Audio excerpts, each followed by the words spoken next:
coquillages, qu'ils soient présents dans le milieu de façon sauvage ou qu'ils soient élevés, participent à différentes fonctions écologiques. Les fonctions écologiques désignent tout ce qui est fourni à l'homme par un écosystème. Elles sont produites par le milieu et participent au bien-être et au développement humain. Lorsque l'on évoque les coquillages et les bienfaits qu'ils apportent, on pense directement à l'aspect nourricier.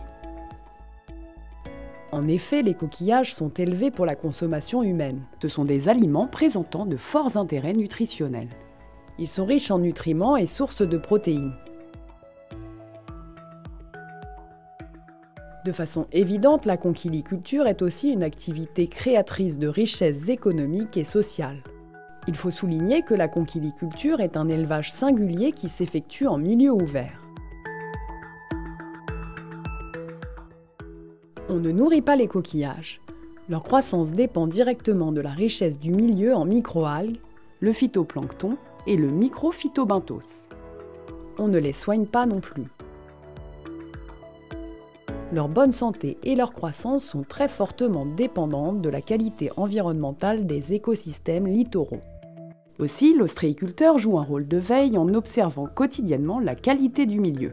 Mais les coquillages apportent bien d'autres fonctions écologiques que l'on ne soupçonne pas. Par exemple, les coquillages utilisent le dioxyde de carbone, CO2, dissous dans l'eau pour créer leurs coquilles. Aussi, ils ont une fonction de puits de carbone car ce mécanisme participe au piégeage de ce gaz à effet de serre.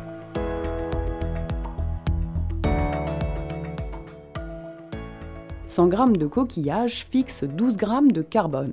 Aussi, il faut 10 kg de coquillage pour fixer les émissions de CO2 produites par un trajet TGV Paris-La Rochelle pour une personne.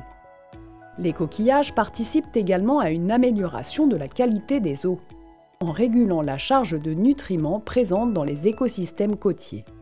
Ils évitent ainsi leur déséquilibre. Chaque huître filtre 15 litres d'eau par heure et les huîtres de taille marchande peuvent retirer 10 à 15% de la charge annuelle totale d'azote présente dans l'eau. De plus, les gisements naturels et les supports de production comme les tables ostréicoles, les bouchots de moules ou encore les filières en eau profonde représentent souvent un habitat pour la flore et la faune. Leur présence participe à l'augmentation de la biodiversité. Enfin, les gisements naturels et les installations de production atténuent la puissance des vagues arrivant sur le rivage et contribuent ainsi à la stabilisation du trait de côte en freinant l'érosion.